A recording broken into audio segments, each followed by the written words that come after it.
Kembali lagi di Cerita Cinta Channel. Jangan lupa like, comment, and subscribe ya. Terima kasih. Melihat penampilannya yang sangat anggun, Aisel dapat menebak bahwa semua benda yang melekat di tubuh Hana adalah barang mahal dan mewah. Aisel tercengang. Ia bahkan tak berani membayangkan berapa harga jaket bulu yang sedang dikenakan Hana, juga tas dan sepatu yang diketahui Aisel adalah limited edition dari brand ternama. Sementara Hana yang baru menyadari siapa wanita itu pun tampak terkejut. Nona Aisel, Hana menatap wanita itu tanpa berkedip. Aisel seketika tersadar dari keterkejutan, menatap Hana dengan alis terangkat seolah menghina.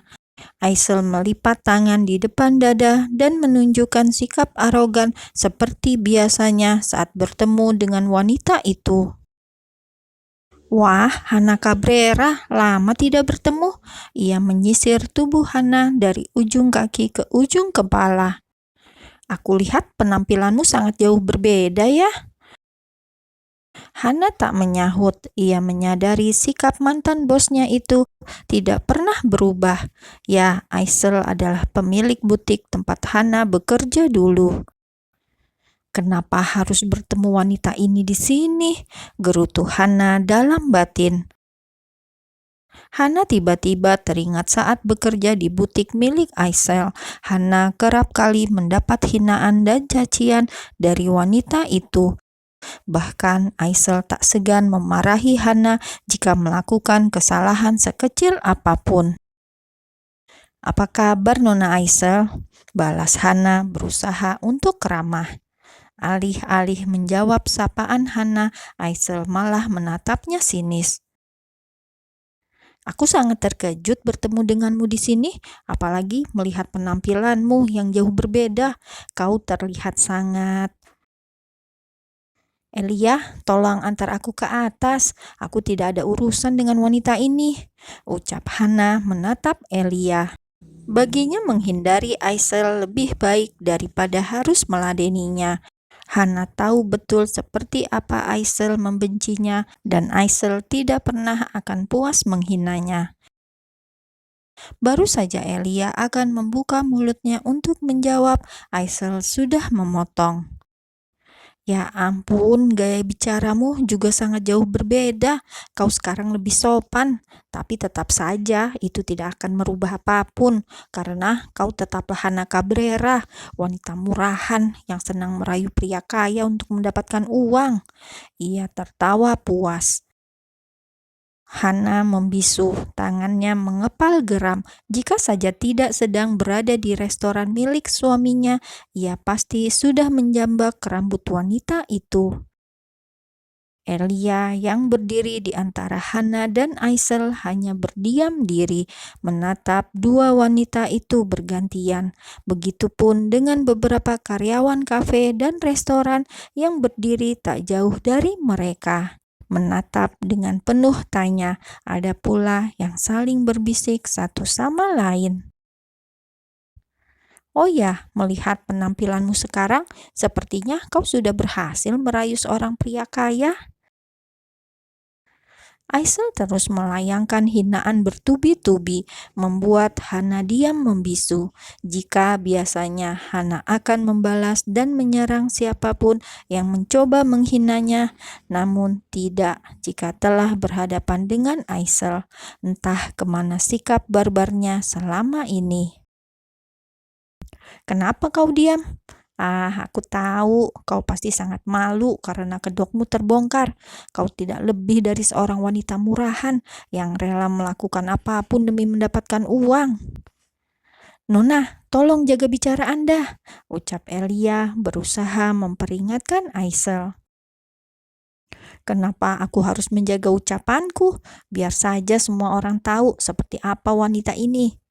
Oh ya Hana, boleh aku tahu pria kaya mana yang sudah berhasil kau jerat? Apa dia sekaya Xavier?" Aisel tertawa menyindir tanpa menyadari seseorang yang sedari tadi berdiri tepat di belakang punggungnya. "Ada apa ini?" Aisel menoleh pada sumber suara, melihat Evan dan Osman berada di belakang punggungnya. Ia pun menerbitkan senyum sinis, kemudian menghunus tatapan tajam dan menghina terhadap Hana.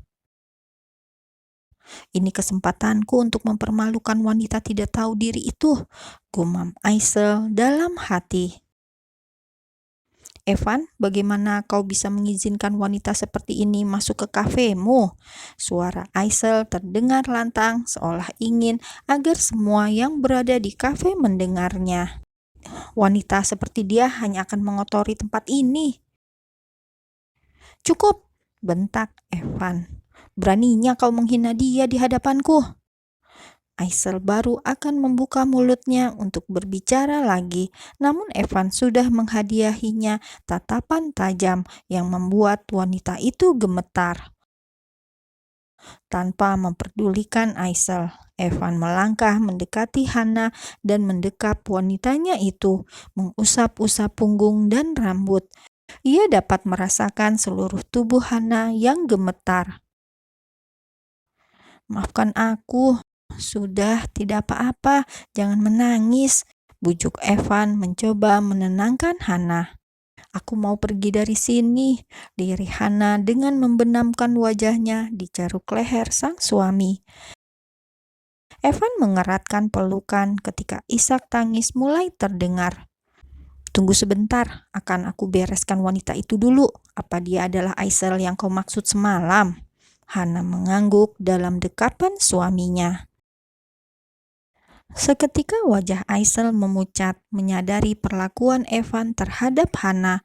Otak minimalisnya mulai menebak ada hubungan apa antara Evan dan Hana. Tatapannya pun mengikuti gerak tangan Evan yang kini membelai wajah Hana dengan kelembutan serta memeluk dengan posesifnya.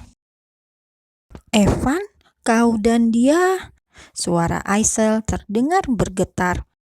Evan menoleh menatap tajam Aisel, membuat tubuh wanita jahat itu seakan terbelah menjadi dua bagian.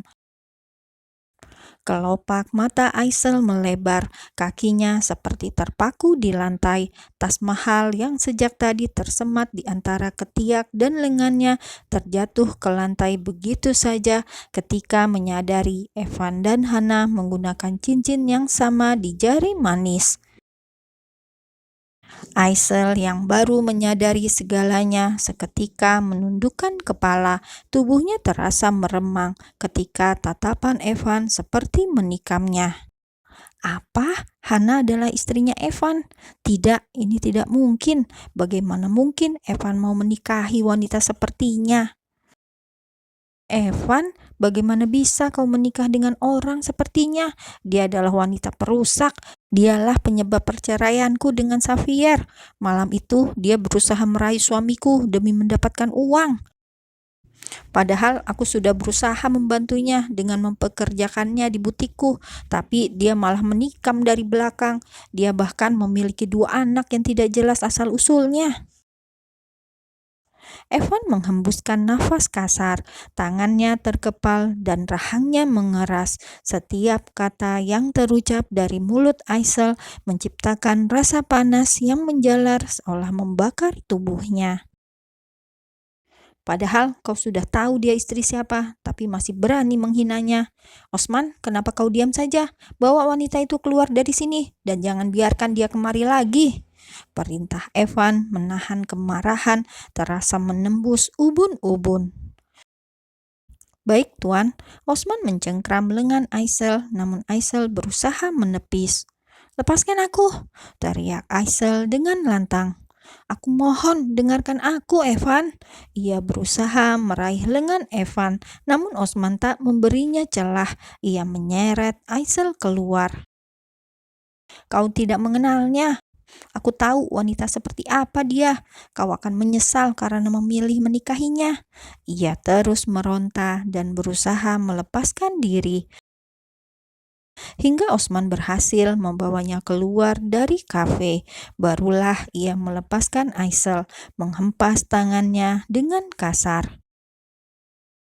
Nona, pergilah dari sini dan jangan buat keributan lagi, karena kalau tidak, saya pun tidak tahu apa yang akan terjadi pada Anda. Aisel mematung menatap Osman dengan pikiran yang melayang-layang. Ucapan laki-laki itu membuatnya merinding. Terlebih, Evan tak memperdulikan apapun yang diucapkan Aisel tentang Hana. Aku harus melakukan sesuatu.